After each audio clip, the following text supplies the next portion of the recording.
A verdade da fé, sem rodeios. Reflexões com Ricardo Gondim. Lamentavelmente, a presença de Deus na vida e na história da maioria das pessoas é vivida com as vestes do medo. Lamentavelmente, algumas pessoas conseguem, dentro dos espaços religiosos, explicar as suas tragédias como punições divinas. E aí as pessoas desenvolvem um desejo secreto de não ter que servir a esse Deus. É um desejo secreto. Alguns se ressentem. E aí desenvolvem a religião do mínimo. O que eu preciso fazer para aplacar a ira desse Deus? Qual é o mínimo exigido para satisfazê-lo? E aí se ressentem de uma religião que lhes tira a alegria de viver, que lhes rouba a espontaneidade da vida. E aí Deus passa a ser um rival da nossa felicidade. A religião se torna castradora da alegria, da beleza estética, da arte. Então, se existe algo que é legítimo no esforço desta igreja, Bethesda, aqui em São Paulo, é que nós vimos procurando há algum tempo tornar o fardo religioso mais leve. Mostrar às pessoas que servir a Deus não é um jugo. Que o rosto de Deus não é implacável.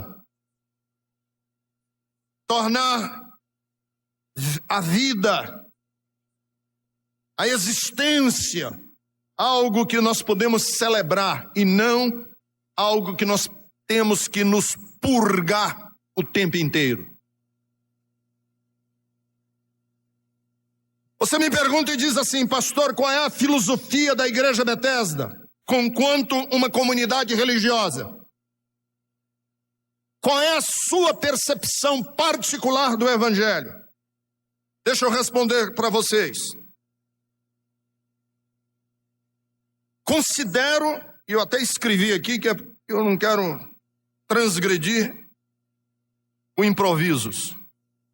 Considero minha função como pastor mostrar que na empolgante e difícil, na feliz e trágica aventura de viver, Deus não deseja agravar, dificultar e oprimir ainda mais o ser humano com demandas, com exigências sobre-humanas. E é com essa atitude que eu começo a minha série de mensagens no livro do profeta Oséias. Exatamente porque eu vivo este momento particular e vivo essa angústia de resolver e de me posicionar na minha vocação pastoral. E a minha função como pastor é ensinar a você, meu amigo, a você, mulher, que viver é ao mesmo tempo empolgante e difícil. Que viver é ao mesmo tempo uma aventura feliz e trágica.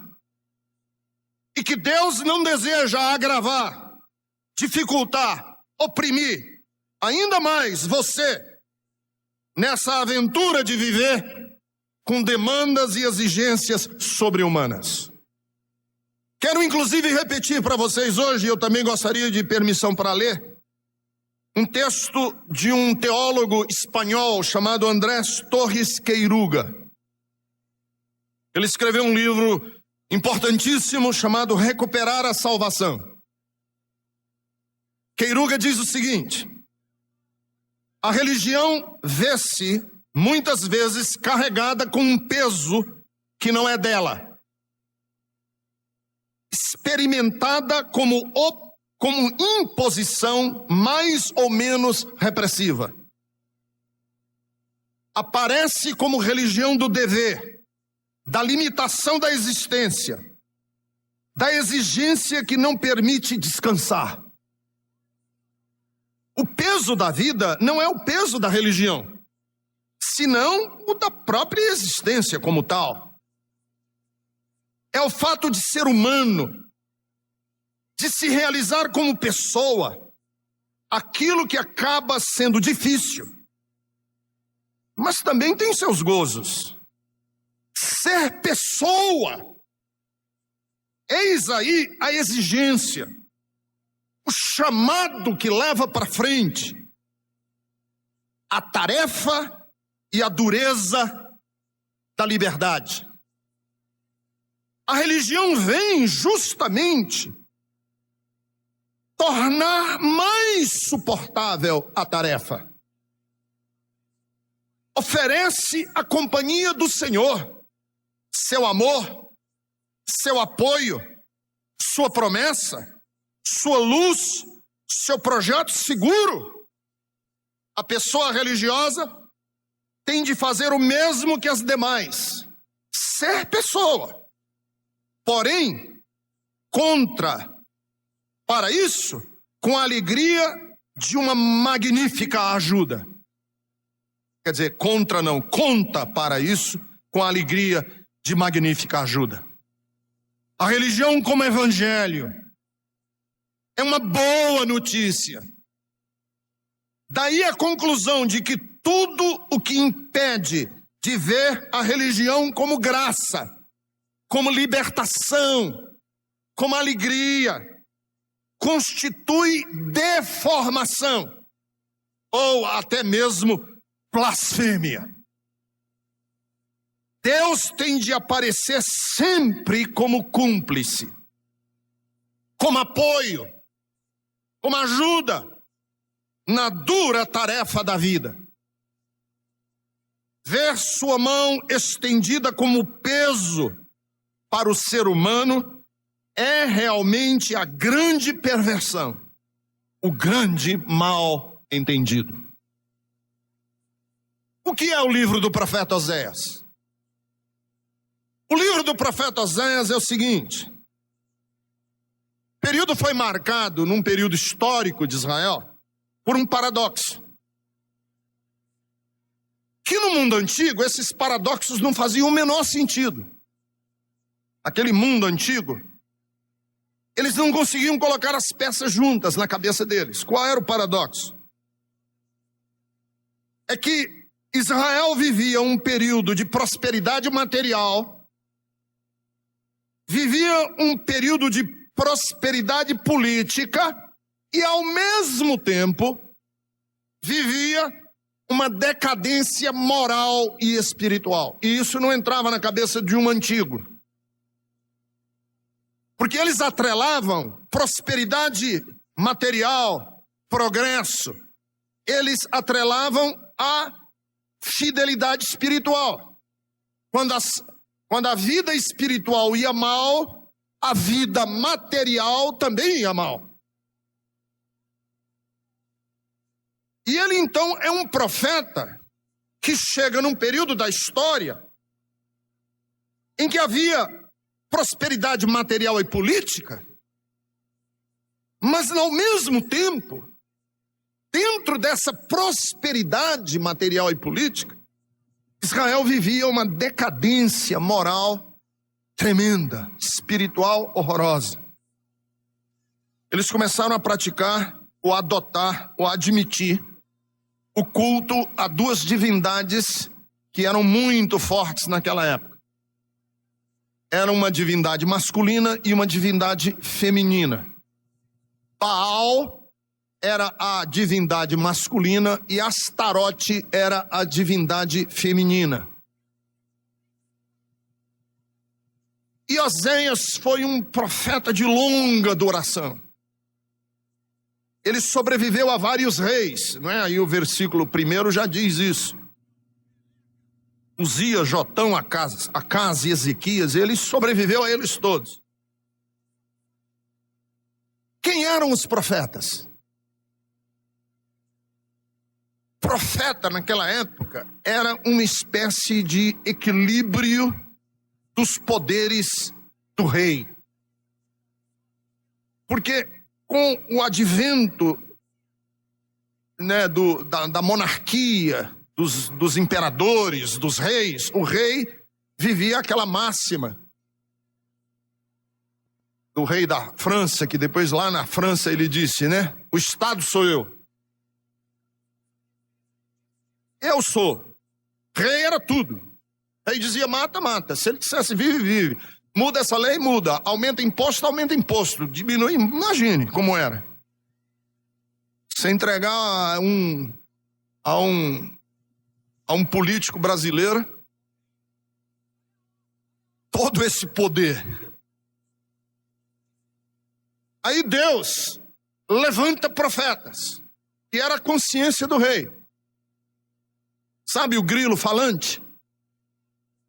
Era o profeta, é o grilo falante no ouvido do rei, dizendo, não vá por aí, está errado, Deus não gosta disso, isso é contra Deus. Era a voz de Deus, muito mais nas questões políticas, de justiça social, de comportamento cívico, do que qualquer outra coisa.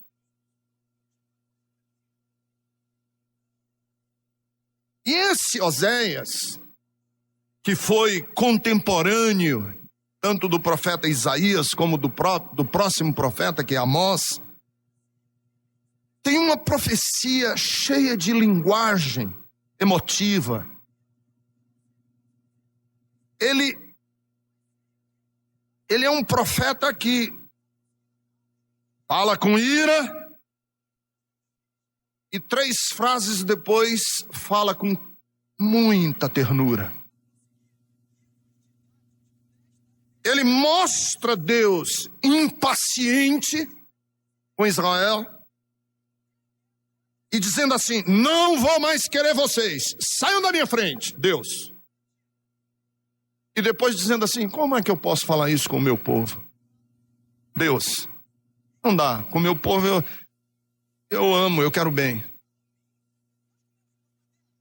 E o texto já começa com uma parceria entre Deus e o profeta. Dizendo o seguinte, você vai casar com uma mulher que é adúltera. Mas não fique triste não. Porque eu também me casei com uma. Então, mulher, se você casou com um homem adúltero, não fique triste não. Deus também se casou com uma igreja adúltera. Você, namoradinha, levou um chifre do seu namorado? Fique triste não. Deus levou muitos chifres já de Israel. Por quê? Porque ele disse assim, profeta, você vai experimentar na sua própria vida o que eu sinto por Israel. Você vai encarnar os meus sentimentos. Você vai encarnar a minha história com o meu povo. Vai e tome uma mulher adulta. Gere filhos da infidelidade. Versículo 2. Porque esse é a culpa, esse é o pecado de Israel. Afastou-se de mim, afastou-se do Senhor. E a partir deste evento, a carta é uma carta de amor para a mulher amada. O que é o livro do profeta Oséias? Em síntese, é Deus expondo o íntimo do coração dele Deus expondo o íntimo do coração dele. Porque ele ama. É Deus mostrando o preço do amor. Que todo amor cobra um preço. E Deus está dizendo para o profeta o seguinte: o preço do meu amor é esse aqui. O preço de amar é esse. E você vai viver esse preço de amar. A profecia, na verdade é isso. Uma carta de amor de Deus para sua amada, no caso de Israel. Seria mais ou menos uma carta de amor de um pai? Ou seria mais do que uma carta de amor, o diário de um pai? Se eu tivesse acesso ao diário de um pai que tem um filho que está lhe dando dor de cabeça. Ou se eu tivesse acesso ao diário de um homem ou de uma mulher que está tendo dificuldades na sua relação. E aí, qual é o preço do amor nesse livro? Primeiro, o preço do amor é que quem ama adoece dos olhos. E eu vou dizer agora com todo respeito, eu vou dizer agora com temor e tremor, não falo brincando. Deus o Deus da Bíblia é um Deus doente dos olhos. O Deus da Bíblia é um Deus que adoeceu dos olhos. Porque quem ama adoece dos olhos. Pastor, o que você está querendo dizer com isso? É porque quem ama não vê. Quem ama não considera. Quem ama não leva em conta. Adoece dos olhos. Sabe o ditado popular, quem o feio ama? Portanto, quem o feio ama, doente dos olhos está. Porque bonito lhe parece. Esse versículo 2 é interessantíssimo. E eu estudando,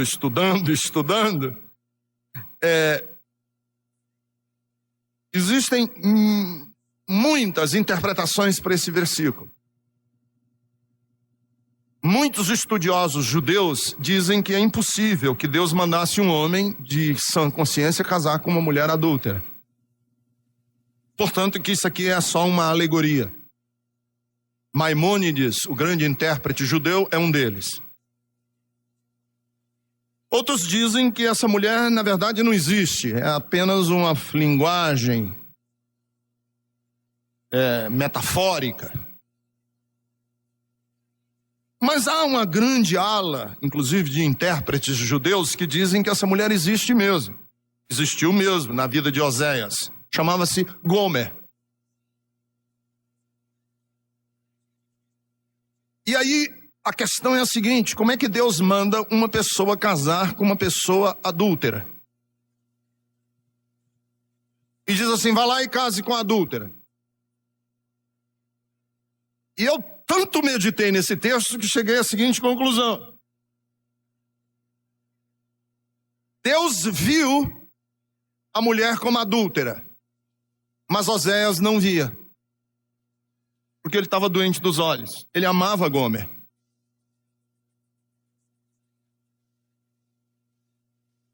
É a mãe que vem conversar comigo e diz assim, pastor, meu filho está preso.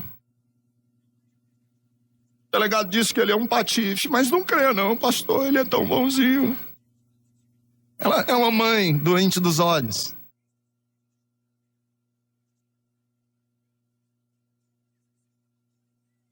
Eu vejo a mulher de Oséias como uma mulher duvidosa, mas ele não vê. Por que ele não vê? Porque ele ama. E quem ama, idealiza. Quem ama vê sem defeitos. Quem ama não considera as falhas.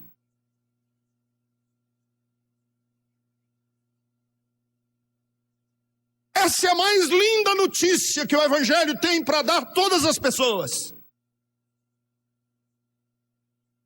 Porque na Bíblia existem vários diálogos do diabo contra nós.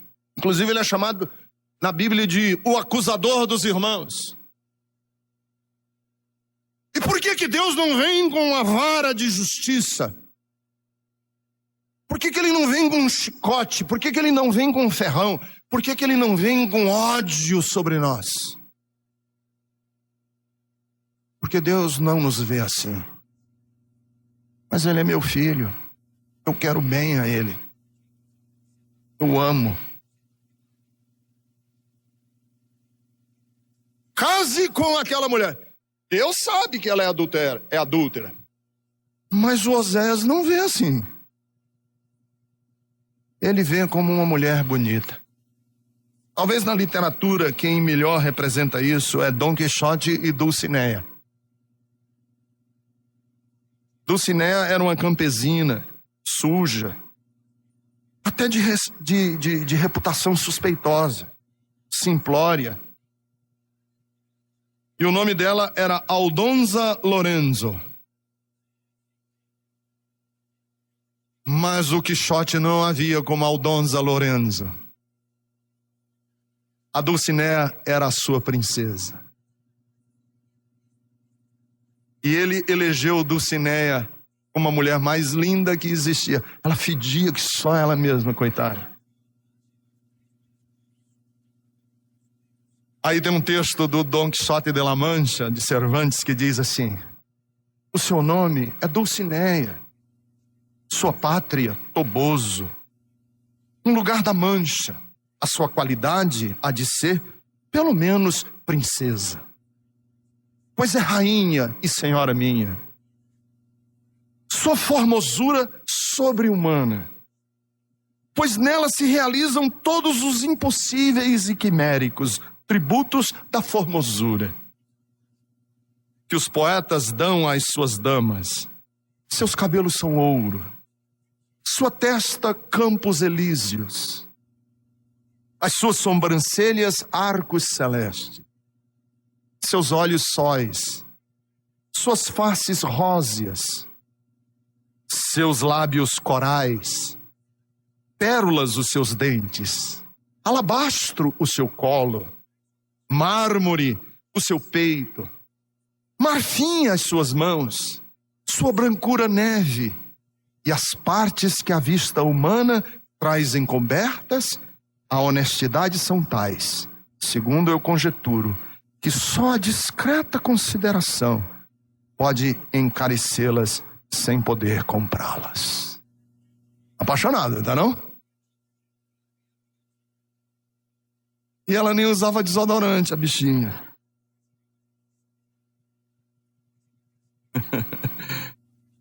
O Sancho Panza diz assim: Dulcinea cheira mal.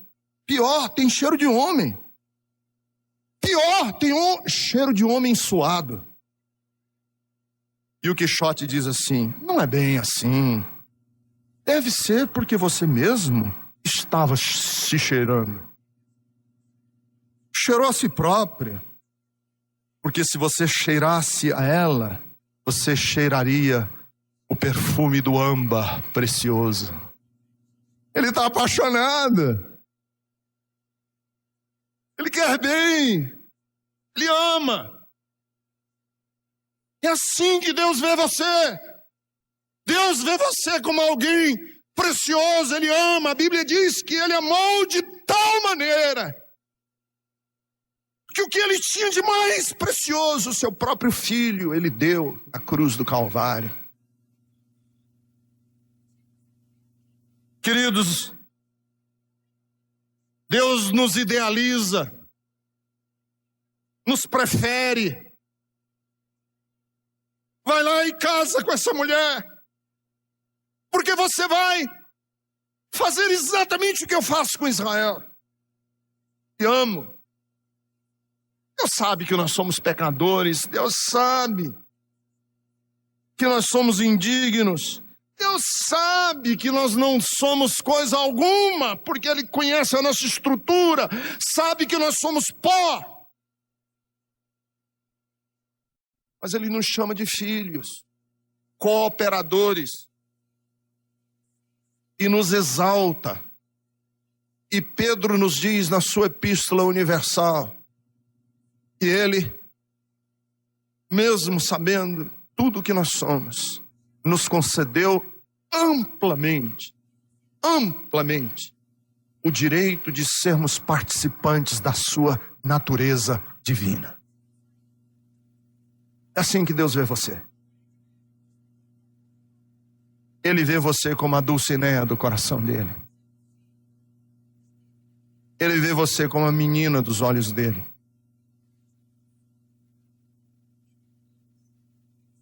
Segundo, amar é sempre uma aposta de que a realidade vai mudar. Amar é adoecer dos olhos, mas é uma aposta que a história vai mudar. Isso vai mudar.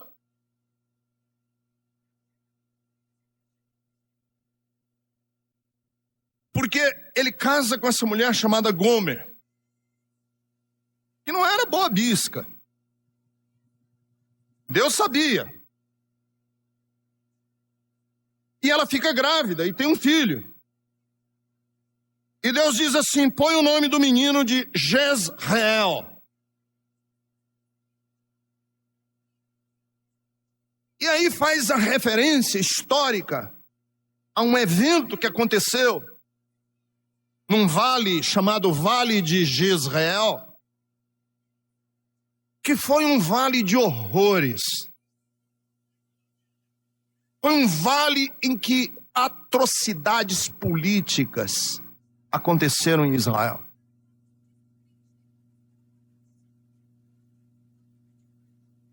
É assim, as pessoas entendiam Deus e legitimavam as suas ações mais perversas em nome de Deus. E o Vale de Jezreel foi esse vale. Quer ver? Vou só dar uma ideia do que aconteceu no Vale de Jezreel. Abra comigo sua Bíblia. No segundo livro dos Reis, capítulo 9, versículo 24. Lá no Antigo Testamento, volta, antes dos Salmos, segundo livro dos Reis, capítulo 9, versículo 24. Jeú disparou seu arco com toda a força, atingiu Jorão nas costas. A flecha atravessou o coração e ele caiu morto. Jeú disse a Bidkar, seu oficial: pegue o cadáver, jogue-o na propriedade que pertencia a Nabote de Jezreel. Lembre-se da advertência que o Senhor proferiu contra Acabe, pai dele. Quando junto acompanhava sua comitiva, ele disse: ontem vi o sangue de Nabote e o sangue de seus filhos, declara o Senhor, e com certeza farei você pagar por isso nessa mesma propriedade, declara o Senhor. Agora então, pegue o cadáver, jogue na propriedade conforme a palavra do Senhor. Vendo isso, Acasias, rei de Judá, fugiu na direção de Bet-Agã, mas Jeú o perseguiu gritando: matem ele também. Eles o atingiram em seu carro de guerra na subida de Gur, perto de Ibleã, mas ele conseguiu refugiar-se em Meguido, onde morreu. Seus oficiais o levaram a Jerusalém e o sepultaram. Acasias, etc, etc. Em seguida, Jeú entrou em Jezreel. Ao saber disso, Jezabel pintou os olhos, arrumou o cabelo e ficou olhando a uma janela do palácio. Quando Jeú passou pelo portão, ela gritou: como vai, Zimri, assassino do seu senhor? Ele ergueu os olhos para a janela e gritou: quem de vocês está do meu lado? 2 ou 3 oficiais olharam para ele, e então Jeú ordenou: joguem essa mulher para baixo. Eles a jogaram e o sangue dela espirrou na parede e nos cavalos, e Jeú a atropelou. A mulher caiu e ele ainda atropelou com o carro por cima. Jeú entrou, comeu, bebeu e ordenou: peguem aquela maldita e sepultem-na. Afinal era filha de rei, mas quando foram sepultá-la, só encontraram o crânio, os pés e as mãos. Então voltaram e contaram isso a Jeú, que disse: cumpriu-se a palavra do Senhor anunciada por meio do seu servo Elias, o tesbita. Num terreno em Jezreel, cães devoraram a carne de Jezabel, e os seus restos mortais serão espalhados num terreno em Jezreel, como esterco no campo, de modo que ninguém será capaz de dizer: esta é Jezabel. Horrível, né?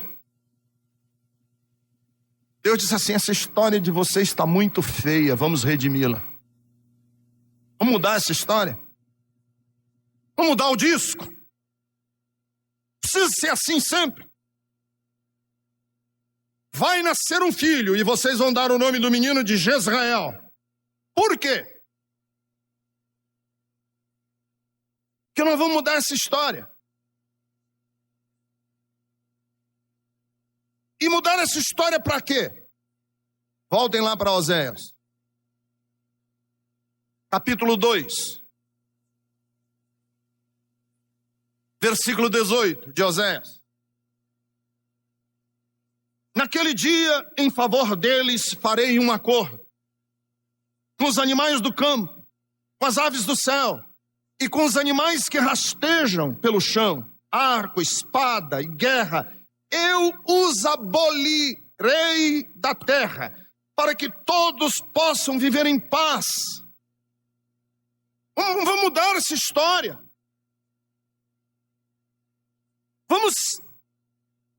Vamos dar uma outra guinada na história da sua vida, vamos. Você que tem um histórico familiar de violência, e eu não vou entrar no mérito se era culpa de quem, o que foi que aconteceu, se um pagou pelo outro, se um fez, não interessa. Vamos mudar essa história, vamos colocar um ponto final nessa história. Porque Deus diz: vamos colocar um fim a essa coisa toda de maldade.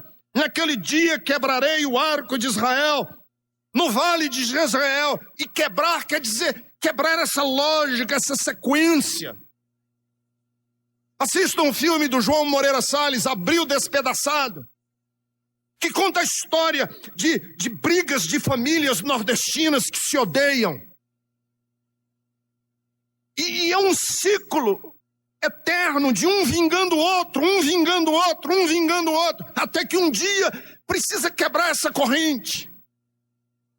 É preciso exterminar com essa lógica, senão não resolve nunca. Alguém tem que perdoar. E Deus diz assim: vai nascer uma criança e o nome do menino é Jezreel. Por quê? Porque eu quero quebrar essa lógica em Israel. Eu quero terminar com esse ciclo, com essa cadeia que se repete de maldade, de conspiração, de ódio. Não precisa.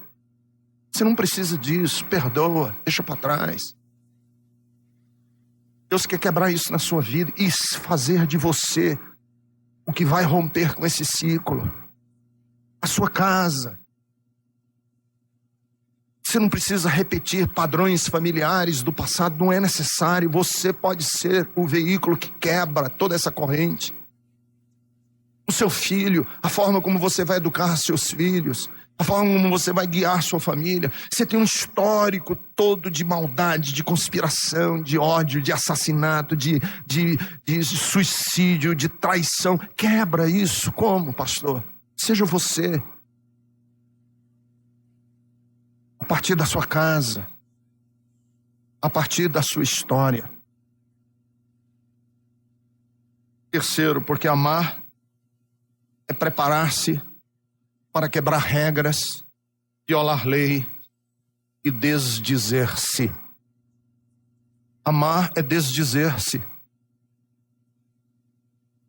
Amar é preparar-se para ser incoerente. Quem ama não consegue ser coerente o tempo inteiro.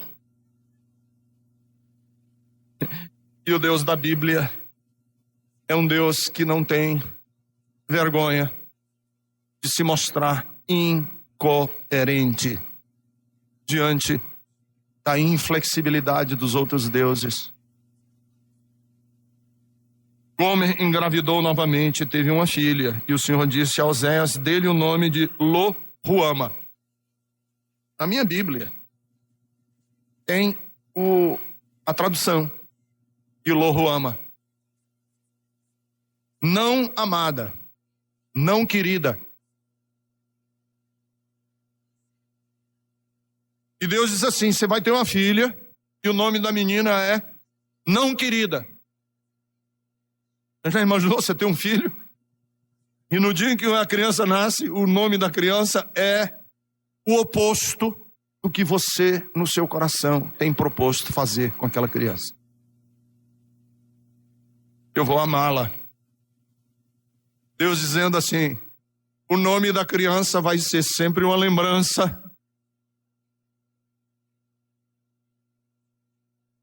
a todo Israel que os não amados é que são amados.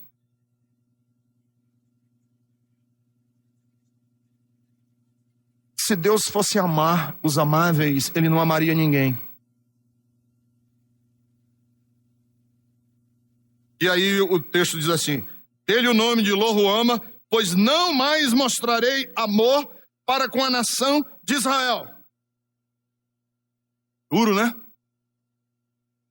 Eu não vou amar Israel. Mas cá entre nós, não pega essa afirmação de Deus no pé da letra não, porque Ele vai já se desdizer lá na frente. Quer ver? Abra comigo, capítulo 2, versículo 23.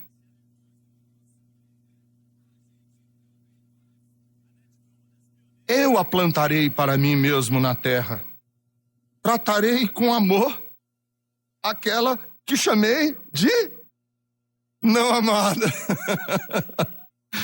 Tratei com amor aquela que eu estava com uma raiva. É o pai que chega pro filho e diz assim: você me enfurece, menino, e você quer saber de uma coisa? Esquece de mim. E 2 semanas depois o pai está abraçado com o filho, dizendo: você é meu filho querido. Porque quem ama tem que preparar-se para isso. Veja ainda no capítulo 11, nos versículos 8 e 9, do próprio livro do profeta Oséias. Olha que lindo. Capítulo 11, versículos 8 e 9. Como posso desistir de você, Efraim? Como posso entregá-lo nas mãos dos outros, Israel? Como posso tratá-lo como tratei Admar? Como posso fazer com você o que fiz com Zeboim? Meu coração está enternecido, despertou-se toda a minha compaixão. Não executarei a minha ira impetuosa, não tornarei a destruir Efraim.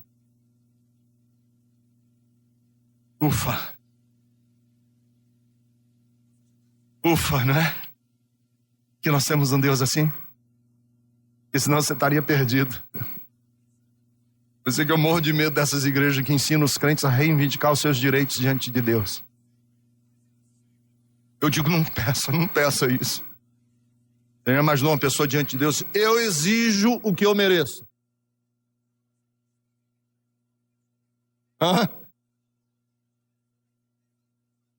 Você está perdido, amigo. Você tem que chegar para Deus e dizer assim: Senhor, não me dá o que eu mereço. Isso chama-se misericórdia. E quando você se aproximar de Deus, diga assim: Senhor, me dá o que eu não mereço. Isso se chama graça. Porque Deus é assim. Ele ama quem não merece. E Ele dá graça a quem é tão indigno. E quarto, amar é comprometer-se para sempre.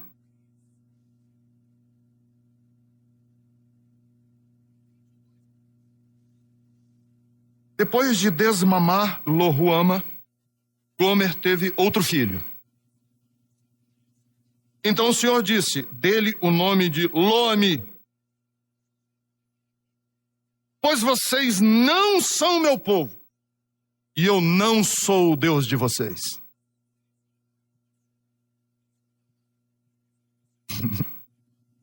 Impossible. Impossible. Por quê?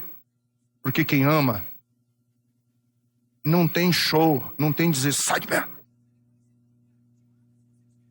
Quem amou ou ama está comprometido para sempre. E o que Deus quer dizer aqui é numa linguagem contraditória. Em outras palavras, eu posso, até no furor da minha raiva pelo pecado, pela injustiça, dizer que você não vai ficar mais andando comigo. Mas não tem jeito. Você é meu povo e eu sou o seu Deus. Não tem jeito. Quem ama, você pode botar o seu filho para fora de casa e dizer, eu não quero saber mais nunca mais da cara dele, ele nunca mais entra aqui, tá fechada a porta, mas você vai sonhar um dia com ele.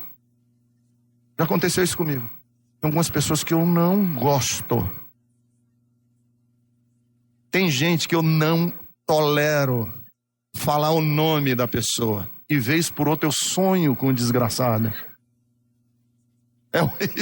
Eu falo, cara, o que você está fazendo nos meus sonhos? Você está entrando numa área da minha vida que eu não deixaria ninguém entrar e você entrou.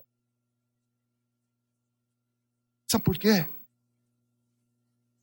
Porque uma vez estabelecido, você pode fugir, você pode ir embora, você pode fazer na sua cama um mais profundo inferno, você pode pegar carona nos raios da alvorada quando o sol está brilhando e vem o primeiro raio de luz.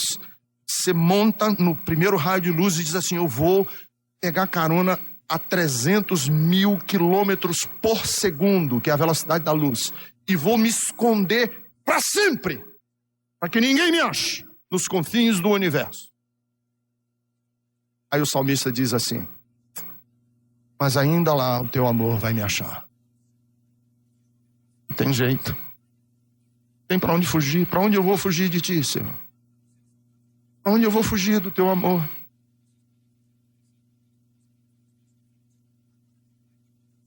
É impossível você afastar uma pessoa para sempre de você, uma vez estabelecido algum vínculo, algum elo, porque ele está com você até na memória, na lembrança, no inconsciente, ele vai fazer parte de você.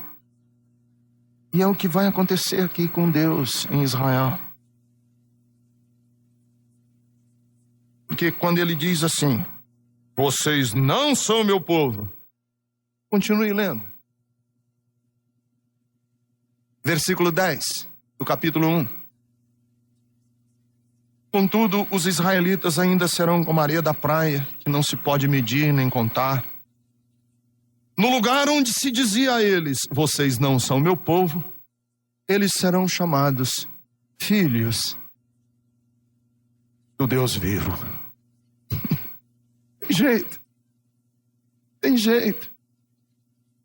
Porque Deus nos ama com amor eterno. E não há nada que você faça, você pode dar com os pés. E quanto mais você chutar, quanto mais você disser, sai da minha vida, mais ele estará presente com você. Porque mais você vai estar se lembrando. Porque Deus nos ama com um amor eterno. É tão grande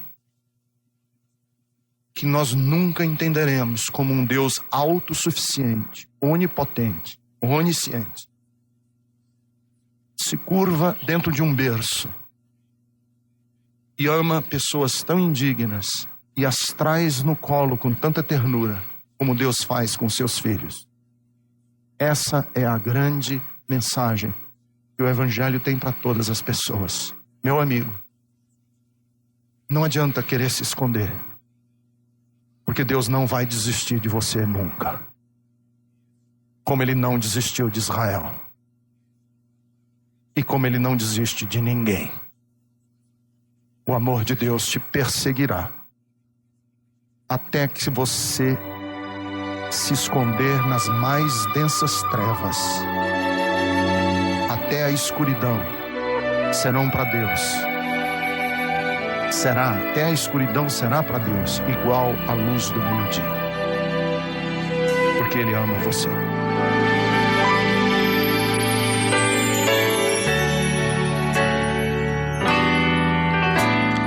Pai bendito, acabamos de ouvir uma canção, acabamos de ouvir uma reflexão, acabamos, Senhor, de ouvir toda uma programação. E que eu tenho certeza que pessoas foram tocadas por cada detalhe, cada coisa que aconteceu aqui nesta manhã.